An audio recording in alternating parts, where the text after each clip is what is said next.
एबे हमर मसला मुड़ी पई सब मसला मु प्रस्तुति करि सारिछि कोन कोन सब नेइछि प्रथमे देखिबे आसंतु। प्रथमे तो मु नेइछि मिक्सचर एडी भुसंगा पत्र को तेल रे भलो हारे मु छाणी देइछि। एडी नेइछि मु सुला बुट ताको भलो हारे भाजी देइछि। एडा हला मसला सब जेंति चिकन मसला कसाय सेंति बराबर मसला देई कसायछि पानी जमारे दिया हबनी। एडा देखंतु नोडिया नोडिया को भलो भारे भजा आइछि पूरा सुखला सुखला जाय टिके भी जेंति पानी रहबनी पूरा कड़कड़िया हबो सेटा रे भजा आइछि। एडा बादाम आ एठी रहला काजू किशमिश। एबे आसंतु मिसेबा आ मु नै आसी मक्का को भलो भारे भाजी की एथर आसंतु चाउल भजा तयारी करिया सब मसला मिसेई की। फास्ट भुसुंगा पत्र दे दबा रे नोडिया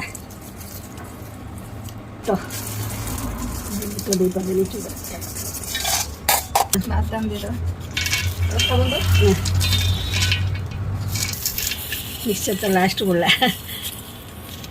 तापर मस्त मक्का भजा एथर दे दबा मसला एटा होची मेन जिनिस टेस्ट करेबो खट्टा मिठा लागियो। एथर आसंतु भलो हरे को गोळेबा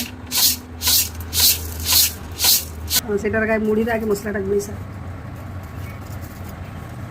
मसला रा जासने एमिति भलो भाबरे मुड़ी सहित मसला को मिक्स करि दबा। एमिति मसला गोळेबा द्वारा मुड़ी रे भलो भाबरे मसला प्रॉपर्ली लागी दिबो आ खाइले मुड़ी रे बहुत ही स्वादिष्ट लागे। देखो तो सागा माने केते सुंदर देखा जाउची चावल भजा बहुत ही सुंदर हेची। जदि आपण मानको मोर चावल भजा रेसिपी भल लागिथिबो ताहाले मो चैनल को सब्सक्राइब करबे और लाइक करबे। मो रहली पुनी देखाबी नवा वीडियो रे।